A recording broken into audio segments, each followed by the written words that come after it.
Nagtanong na naman ang mga anak ng buhaya, Tay, bakit mo pinatawid ang mga politiko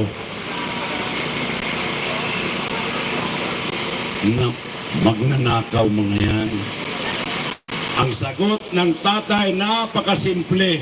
Tahimik mga anak dahil mas maigit pa buhaya mga yan. Yun ang nangyari doon sa barangay na yun. Meron palang mas mahigit. Kaya nagrespeto ang mga buhaya sa mga nakakahigit sa kanila. So maraming salamat mga kaibigan ko. Sana magtiis muna tayo. Darating ang panahon na yun, lahat ng pinapaginip natin, gusto natin na mangyari sa buhay natin, darating yan.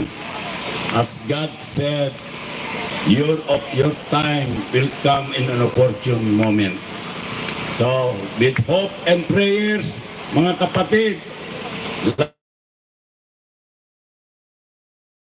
laban lang tayo, tatag lang. Duterte!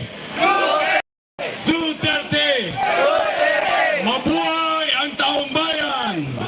Si Kuyang Troy. Ayan. Bihi. Habang nag-aantay tayo, isang makabagbag damdaming bayan muna. Bayan ko.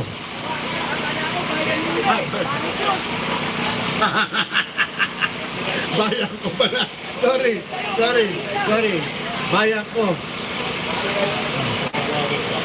Ay, sige po.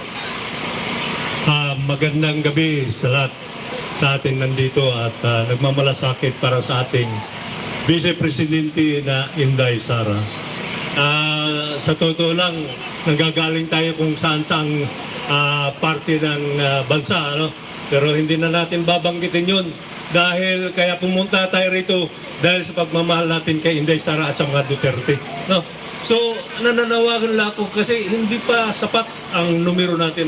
Sa totoo lang, ay mga kamag-anak, marami kong kamag-anak dito sa Manila, Brad. Yung mga pamangkin, mga ano, sabi ko sa kanila, sumama kayo sa panawagan. Para kasi kung magsama-sama tayong lahat, mas matatag tayo, di ba? Kung ano ang gusto natin baguhin, mas madaling mapansin kasi marami tayo. No? So, kailangan talaga tayo sama-sama. Kung sino man ngayon ang nakakarinig sa atin, nandito kami, nananawagan, lumabas kayo at makisama kayo dito sa grupo ng pagbabago. No? Suportahan natin si Inday Sara. Hindi ba tayo naawa? Kawawa na nga si Inday Sara. Halos kandarapa na.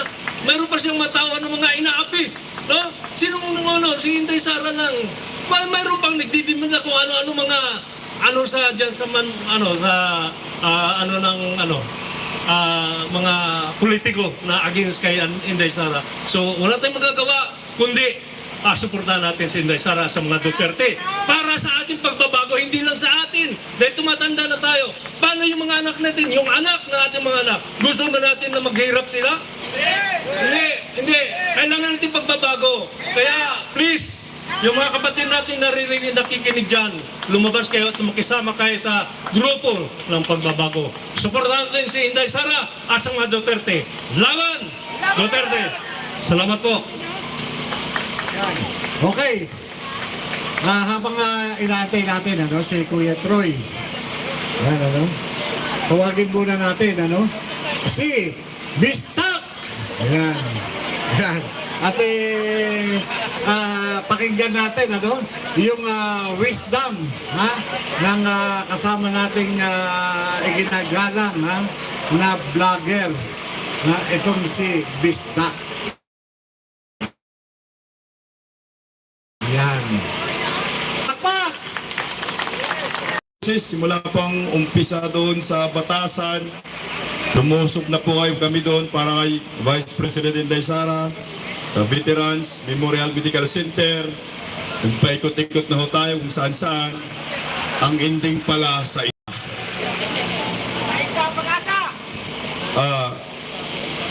simple lang ho ang aking mensahe. Gusto ko pong imulat ang maraming Pilipino. Nandiyan, nakatayo, mga security guards. Kung ano po ang nangyayari sa ating bayan ngayon. Gusto ko po tutukan itong ginawa